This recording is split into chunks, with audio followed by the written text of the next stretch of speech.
자, 우리 전우자 보시면서, 우리 눈을 보시면서 이렇게 한마디로만 눈을 보시면서 인사해 주시기 바랍니다. 끝.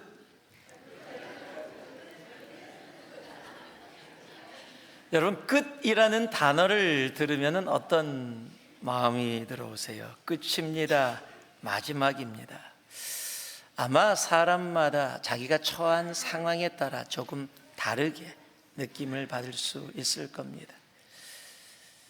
학기말고사를 파이널을 친 학생들이라면 끝하면 이제 와 자유다 라고 느껴지게 되어질 겁니다. 고통 속에 있던 분들이라면 끝 그러면 이제 이 고통에서 벗어난다라는 기쁨으로도 느껴질 수 있을 겁니다. 그런데 그 끝이 인생의 끝이라고 한다면 그거는 분명히 다르게 느껴질 것입니다. 지금 이 순간이 당신의 끝입니다 라고 한다면 그 말은 결코 쉽게 내 마음속에 다가오는 말이 되어지지 못할 겁니다. 두려움이나 무서움으로 우리들에게 다가올 수 있기 때문입니다. 세상에 있는 모든 것의 시작이 있듯이 세상에 있는 모든 것은 다 그 끝이 있습니다. 우리의 인생에도 끝이 있습니다. 여러분, 그런데 우리의 인생의 끝, 세상은, 사람들은 그런 단어들을 별로 그렇게 좋아하지 않습니다. 인생의 끝이 있음을 알면서도 그 끝을 생각하지 않고 살아가려거나 그 끝을 조금이라도 늦추기 위해서 참으로 노력을 많이 합니다. 얼마 전에 신문을 읽으면서 참 재밌는 사람이다라고 생각한 사람이 있었습니다. 미국에 살고 있는 40대 IT 백만장자입니다. 지금 40대 중반이 됐는데 얼마 전에 자기 아들이 17살인데 17살 아들의 수혈, 즉 피를 받았습니다. 그 피를 온몸으로 바꾼 겁니다. 그냥 단순히 조금 수혈받은 게 아니라 피가리를 한 겁니다. 그리고 자기 피를 뽑아서 70세 되신 아버지를 또 그렇게 했습니다. 그 이유가, 이 사람의 이름이 브라이언 존슨이라는 사람인데 자신의 꿈이 18살로 돌아가는 거예요. 즉 18살의 신체 나이를 자기 몸에 이루기 위해서 그 꿈을 가지고 1년에 수백만 불을 그 일에 투자하고 있습니다. 수혈은 그 중에 하나인데요, 체지방, 심박수, 혈액, 이분 대변까지도 매일 체크업을 합니다. 제가 얘기한 것은 조금 몇 개밖에 안 되는 거예요. 그렇게 일일이 모니터링하고 엄격한 이 일상을 지내면서 매일 새벽입니다. 지금 벌써 몇 년째 하고 있는데 매일 새벽 5시에 일어나 24개의 약을 먹습니다. 그리고 정확하게 1977칼로리의 아침 식사를 합니다. 그리고 아침 식사가 끝나고 나면 정확한 시간에 1시간 동안 지정된 운동을 합니다. 그리고 1시간 운동이 끝나면 블루레이, 이 청색광을 차단하는 안경을 쓰고 풀밭을 맨발로 걷습니다. 이거는 일부분입니다. 매일 그 삶을 반복하고 있어요. 18살로 돌아가기 위해서. 그렇게 몇 년을 했는데 지금 그는 이렇게 얘기합니다. 지금 심장의 나이는 37살, 피부의 나이는 28살, 폐활량은 18살. 폐는 18살이 된 것 같아요. 저는 그냥 살겠어요.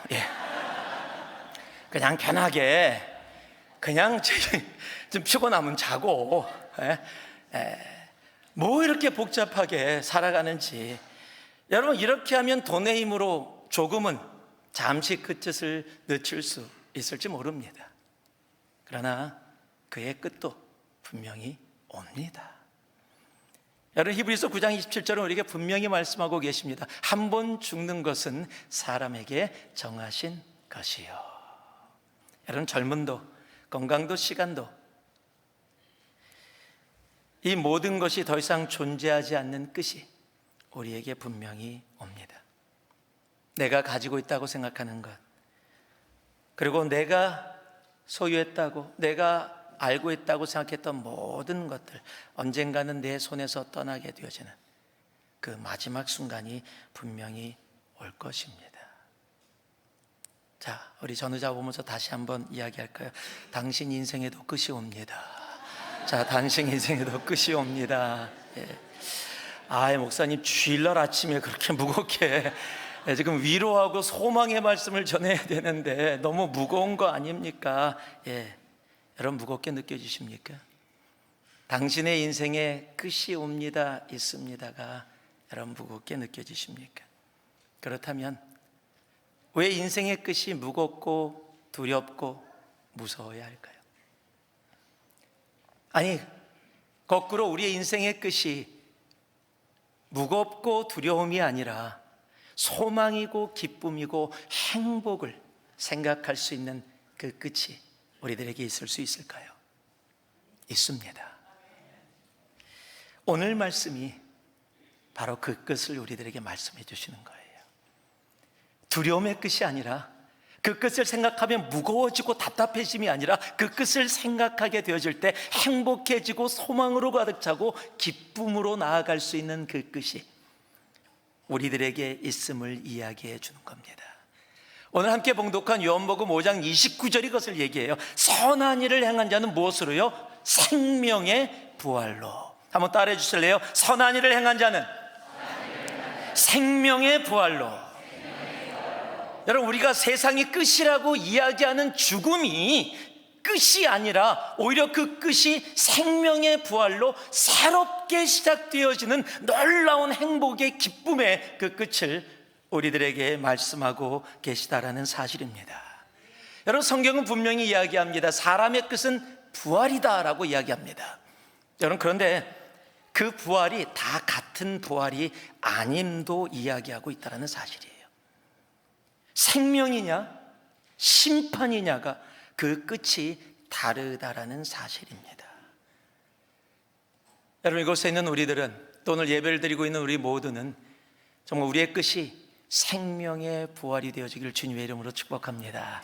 자, 이제 다시 한번 보시면서 조금 밝게 더 당신의 끝이 생명의 부활이 되기를 소망합니다. 그렇다면 생명의 부활이 나의 끝이 되어지는 그 길이 무엇일까요? 여러분, 오늘 말씀은 너무 정확하게 말씀해 주세요. 선한 일을 행한 자는 생명의 부활로, 악한 일을 행한 자는 심판의 부활로 나온다라고 분명하게 이야기해 줍니다. 여러분, 우리는 선한 일, 악한 일 이런 이야기를 들으면, 특히 선하다라고 들으면 한국 사람들은 쉽게 착하다라고 해석을 하게 됩니다. 그래서 도덕적으로 착하게 산 사람이라고 생각할 수가 있습니다. 그런데 여기서 이야기하는 선한 일은 우리가 생각하는 단순한 도덕을 이야기하고 있는 것이 아니라는 거예요. 성품이 그냥 유한 사람을 이야기하고 있는 것이 아니라는 겁니다. 성경이 이야기하는 선한의 의미를 알려면 성경에 어느 때에 선한이 기록되었는가를 돌아보면 돼요. 가장 먼저 이 선하다라는 단어가 기록된 곳이 바로 창세기입니다. 우리 하나님께서 천지를 창조하시면서 하루하루 창조하실 때마다 그 창조의 안식에 들어가시면서 뭐라 그러세요? 하나님 보시기에 좋았더라라고 얘기하세요. 심히 좋았더라, 좋았더라를 반복하는 그 좋았더라라는 단어가 히브리어로 토부라는 단어입니다. 이 토부라는 단어가 선하다, 좋았다 이런 단어로 번역이 되어지는데, 이 단어가 신약으로 와서 번역될 때 오늘 선하다라고 기록된 아가도스라는 단어로 번역되어진다는 사실입니다. 즉, 선한 일은 다른 게 아니에요. 하나님 보시기에 좋은 것이 선한 것이에요. 여러분, 세상의 도덕이나 선함의 기준이 세상의 가치가 아니라는 것을 분명히 이야기해 줍니다. 하나님 보시기에 좋은 것이 선한 것이에요. 여러분, 그렇다면 일은 뭘까요? 우리는 일을 합시다라고 생각하면 노동을 생각하게 되어집니다. 그것이 우리들의 생각이에요. 그런데 여러분, 성경은 일을 단순히 하나님의 선한 일을 노동으로 이야기하고 있지 않다는 거예요. 요한복음 6장 29절을 보니까 제자들이 하나님의 일을 우리들이 어떻게 해야 합니까? 라고 했더니 이렇게 말씀해 주십니다. 예수께서 대답하여 이르시되 하나님께서 보내신 이를 믿는 것이 하나님의 일이다. 하나님이 보내신 이가 누굽니까? 예수 그리스도입니다. 여러분, 우리의 일은 단순히 노동을 이야기하고 있는 것이 아니에요. 예수 그리스도를 믿는 것. 그렇다면 하나님의 선한 일이 무엇입니까? 하나님 보시기에 좋은 것, 하나님이 정말 우리들에게 말씀하고 계시는 예수 그리스도를 믿는 것, 여러분, 그것이 하나님의 선한 일이라는 사실입니다.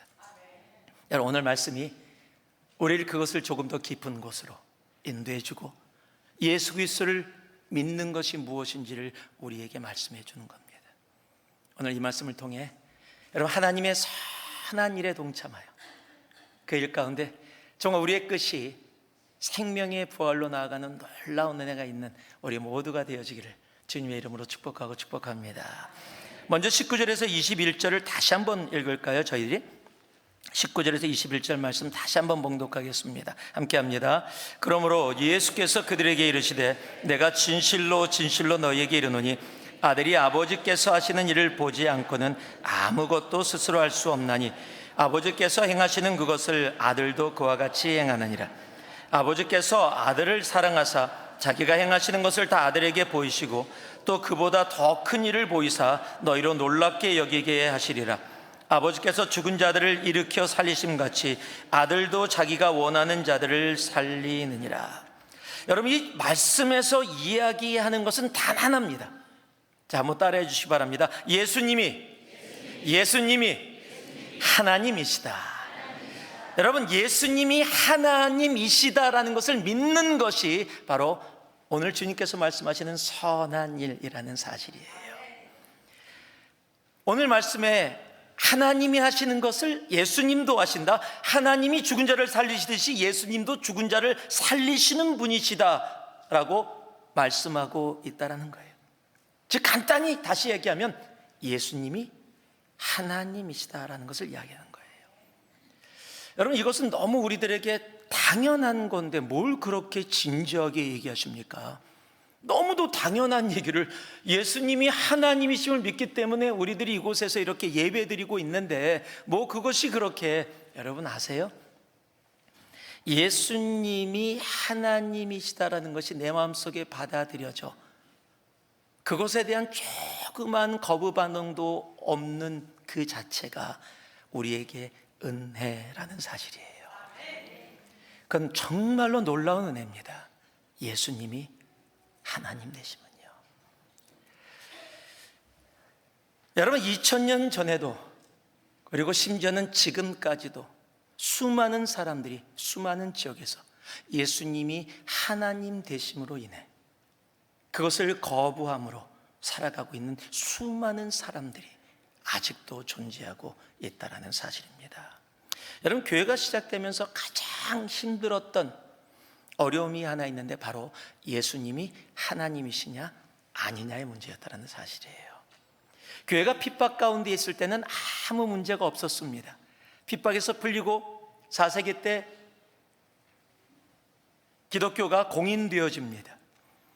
그러면서 문제가 발생하기 시작했는데 이집트의 알렉산드리아라는 곳에서 있는 굉장히 존경받고 있는, 당시에 존경받는 아리우스라는 감독이 있었습니다. 그 감독이 무엇이라고 얘기를 하기 시작했냐면 예수님은 사람보다는 훨씬 높은 존재이지만 하나님보다는 조금 낮은 존재다라고 이야기를 하기 시작했어요. 근데 워낙 존경받고 영향력이 있던 사람이니까 많은 사람들이 그 의견에 동조를 하기 시작했어요. 그것을 풀기 위해서 AD 325년에 지금 터키 지역에 니케아라는 조그만 소도시가 있는데 그곳에서 처음으로 기독교 지도자들이 함께 모였습니다. 그것을 니케아 공의회라고 이야기합니다. AD 325년에 그래서 모여서 의논한 것이 이것이에요. 예수님이 하나님이냐 아니냐. 근데 이미 아리우스가 많은 영향력을 갖고 있었기 때문에 이야기를 하면 할수록 계속 그 방향으로 흘러가고 있었어요. 그런데 너무도 기가 막힌 것은요, 도저히 사람이 이해할 수 없는, 지금도 역사적으로 이것이 왜 이렇게 됐지라고 설명할 수 없는 방법을 통해서 아타나시우라는 사람이 나타나고 그 사람을 통해서 하나님의 역사하심이 있어서 예수 그리스도가 하나님이시다라는 결론으로 그것을 믿게 되어져요. 도저히 그렇게 될 거라고 상상하지도 못했던 상황들이 이루어지게 된 것입니다. 여러분, 그래서 우리가 지금 이곳에 있는 거예요. 여러분, 사탄은 교회가 생기면서 시작되면서부터 교회를 혼란에 빠뜨리기 위해서 가장 먼저 건드렸던 것이 예수 그리스도가 하나님이시냐 아니냐로 사람에게 혼란을 유혹을 했다는 사실이에요. 그만큼 예수님이 하나님 되심이 너무도 중요합니다. 만약에 예수님의 신성이 하나님 되심이 존재하지 않는다면 지금 우리의 구원은 존재할 수 없기 때문이에요. 예수 그리스도가 하나님이시기에 오늘 우리들이 구원받고 이곳에서 우리 하나님을 예배하며 나아갈 수 있게 되어지는 겁니다. 여러분, 지금 이 믿음이 얼마나 중요한지 지금도 사탄은 이 일들을 계속 건들고 있어요. 이슬람이 7세기에 시작될 때 여러분, 기독교, 유대교는 이 중동 지역에서 꽤 많이 알려져 있는 종교였습니다. 그래서 이슬람을 보면은 유대교의 이야기와 기독교의 이야기가 많이 섞여 있습니다. 이 이슬람이 시작하면서 유대교와 기독교의 좋은 장점들을 뽑아가면서 가장 뽑아간 장점이 뭐냐면 유일신 장점이에요. 신은 한 명이다, 한 분이다. 이걸 뽑아간 거예요. 당시에는 수많은 신들이 있는 곳에 유일신 사상을 가져가는데 거부 반응이 있었던 게 있어요. 바로 삼위일체입니다. 어떻게 하나님이 한 분인데 세 명이고, 특별히 문제가 되는 게 어떻게 사람으로 왔던 예수가 하나님이 될 수 있느냐예요. 그것을 도저히 받아들일 수 없었던 이슬람들이 그건 싹 빼놓고 유일신 사상만 가져간 거예요.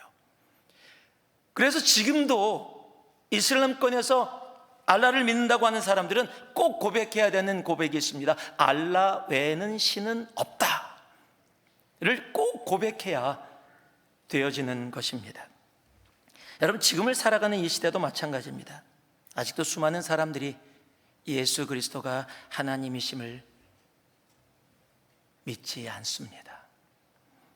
왜냐하면 예수님이 하나님이심을 믿는 것 자체는 이해의 단계가 아니라 믿음의 영역이기 때문입니다. 그럼에도 불구하고 우리가 이곳에 모여서 우리 예수님이 하나님이십니다, 여러분, 그것을 고백할 수 있다라는 것, 그 고백과 함께 우리가 이곳에 있을 수 있다라는 것은 바로 하나님이 우리에게 허락해 주신 은혜입니다. 그 은혜에 감사하며 정말 우리의 삶이, 우리의 영이 예수님이 하나님이십니다, 여러분, 그 고백 가운데 살아갈 수 있는 우리들 모두 되어지기를 주님의 이름으로 축복하고 축복합니다. 다시 한번 따라해 주실래요? 예수님이 하나님이시다. 예수님이 하나님이시다. 우리 예수님이 하나님이심을 기억할 수 있는 우리 되어지기를 소망합니다.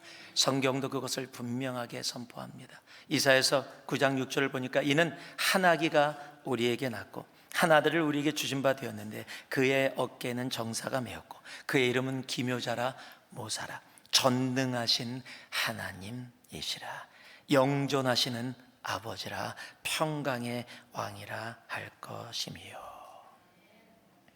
성경이 선포하고 있는 이 말씀, 그럼에도 이 성경을 동일하게 사용하고 있는 많은 곳에서도 우리 예수 그리스도가 하나님이심을 인정하지 않는 일들이 지금도 이루어지고 있습니다. 하나님이 원하시는 선한 일은 다른 것이 아닙니다. 예수님이 나의 하나님이시다. 여러분, 그 믿음으로 온전히 살아갈 수 있는 우리가 되어지기를 다시 한번 살아계신 예수 그리스도 이름으로 축복하고 축복합니다. 여러분, 두 번째 22절 말씀인데요, 같이 한번 읽겠습니다. 한번 22절 말씀 읽습니다. 아버지께서 아무도 심판하지 아니하시고 심판을 다 아들에게 맡기셨으니. 자, 우리의 끝이 생명의 부활로 나아가게 하는 두 번째 선한 일을 우리들에게 말씀해 주고 계세요. 한번 따라 하시기 바랍니다. 예수님이 심판하신다. 여러분, 예수님이 심판하신다라는 것을 믿는 것이 바로 생명의 부활로 나아가는 하나님 보시기에 좋은 선한 일이라는 사실이에요. 여러분, 심판의 권한은 하나님께만 있습니다. 그래서 하나님이신 예수님이 그 심판의 권한을 가지고 마지막 때에 다시 이 땅에 오십니다. 우리는 지금 크리스마스의 계절을 지나가고 있습니다. 이제 다음 주면 크리스마스를 맞이하게 되어집니다. 여러분, 크리스마스는 우리 예수 그리스도가 아기 예수로 이 땅에 오신 것을 우리들이 기억하고 함께 축하하는 날입니다. 그래서 크리스마스를 생각하면 구유에 누워있는 아기 예수를 우리들은 생각하게 되어집니다. 그래서 따뜻해집니다. 저도 크리스마스만 되면은 캐롤송이 너무너무 좋아요. 그래서 여기 라디오 이 산호세 지역에 96.5가 캐롤만 틀어줍니다. 그래서 캐롤송 듣고, 물론 캐롤도 있고 뭐 세상 크리스마스 노래도 있지만 세상이 어떻게 불러도 크리스마스를 이야기하고 있어서 너무너무 좋습니다. 우리 주님은 그렇게 따뜻함으로, 우리를 사랑으로, 아기 예수로 우리의 삶에 오셨습니다. 그러나 우리가 분명히 또 알아야 할 것이 있습니다. 그가 다시 오십니다. 그런데 그는 이제 아기 예수가 아니라 심판자로 다시 오십니다. 사도행전 10장 42절은 그가 심판자로 오심을 분명히 이야기합니다. 우리에게 명하사 백성에게 전도하되 하나님이 살아있는 자와 죽은 자의 재판장으로 정하신 자가, 우리 예수 그리스도가 살아있는 자와 죽은 자를 심판하는 심판자로 이 땅에 다시 오심을 우리는 분명히 알아야 합니다.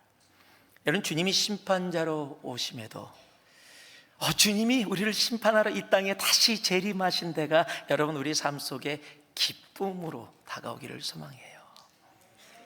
여러분, 주님이 심판자로 오실 때 내 마음속에 소망과 기쁨이 있는 사람과 주님이 심판자로 오시니까 주여 조금만 더 기다려 주옵소서, 제가 조금만 더 노력해서 바꿔보고요, 여러분 그런 마음이 조금이라도 든다면 여러분 오늘 이 말씀을 통해서 정말 주님이 나에게 심판자로 오심이 나에게 소망과 기쁨이 되어지는, 여러분 내가 시험을 쳤는데 공부를 잘하고 다 아는 내용 너무너무 기쁘게 하면 시험 결과가 나올 때 기대가 됩니다.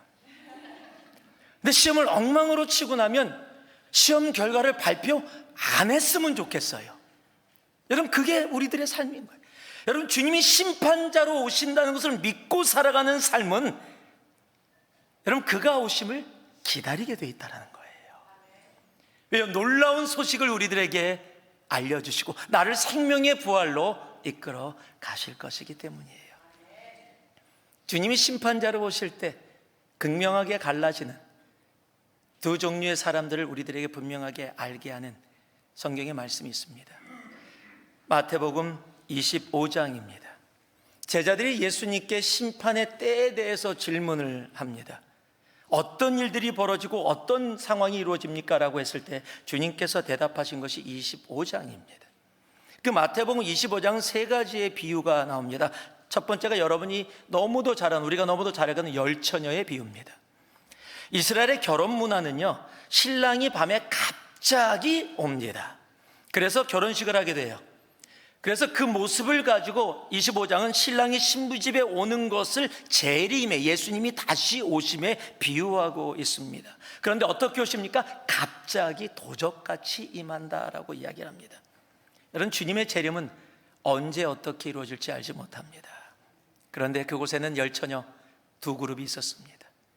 다 기다린다고 하고 있었는데 기름을 준비하고 있었던 열처녀와 기름을 준비하지 않은 다섯 처녀와 다섯 처녀가 있었다는 겁니다.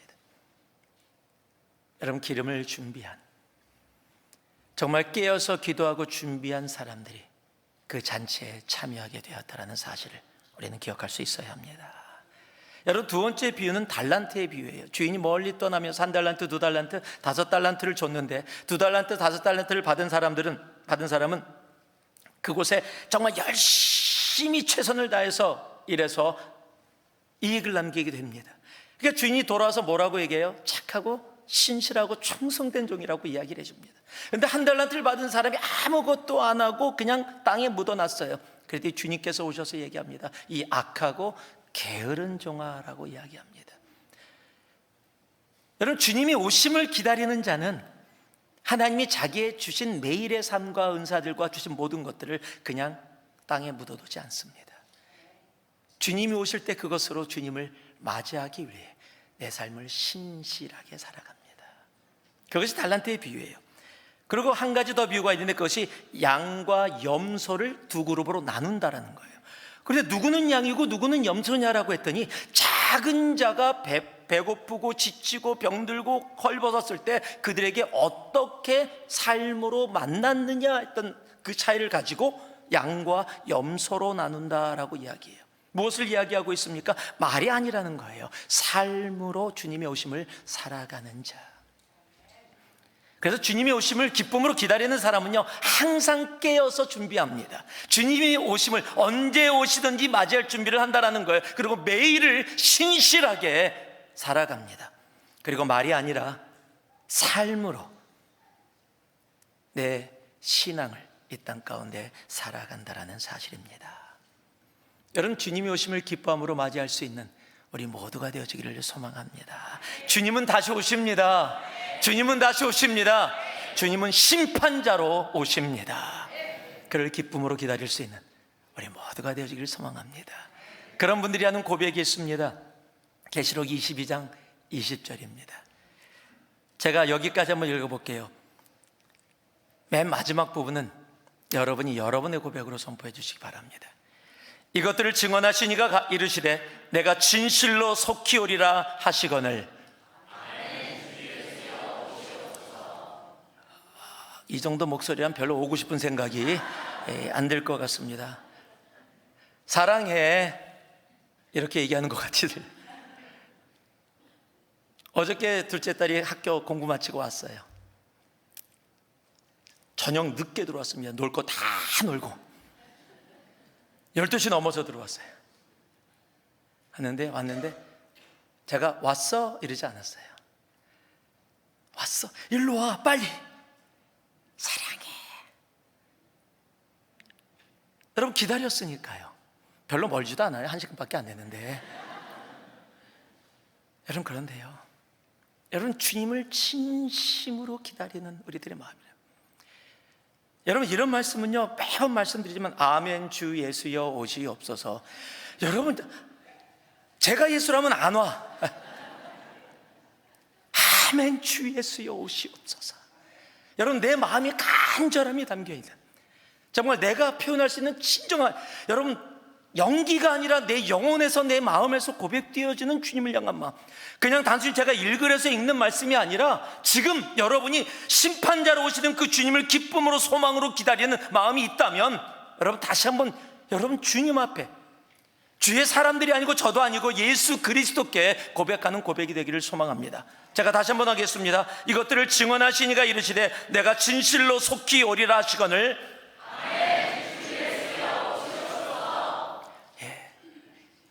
정말 우리의 이 선포와 고백이 내 삶 속에 매일 울려 퍼지기를 주님의 이름으로 축복합니다. 우리 예수님이 심판하러 오심을 믿는 사람, 그것을 기다리는 사람은 우리의 삶 가운데 언제나 생명의 부활로 나오게 될 것입니다. 마지막으로요, 24절에서 26절을 제가 읽어드릴게요. 내가 진실로 진실로 너에게 이르노니 내 말을 듣고 또 나 보내신 이를 믿는 자는 영생을 얻었고 심판에 이르지 아니하나니 사망에서 생명으로 옮겼느니라. 진실로 진실로 너에게 이르노니 죽은 자들이 하나님의 아들의 음성을 들을 때가 오나니 곧 이때라. 듣는 자는 살아나리라. 아버지께서 자기 속에 생명이 있음 같이 아들에게도 생명을 주어 그 속에 있게 하셨고, 끝이 생명의 부활이 되어지는 선한 일을 예수님이 메시아임을 믿는 겁니다. 한번 따라해 주시기 바랍니다. 예수님이 메시아이시다.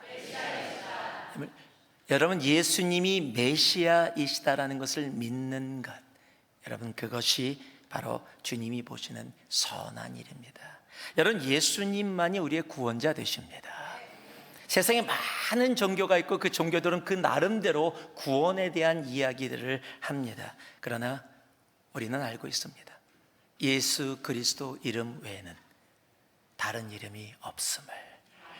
여러분, 예수 그리스도의 이름 외에는 다른 구원의 이름은 세상에 존재하지 않습니다.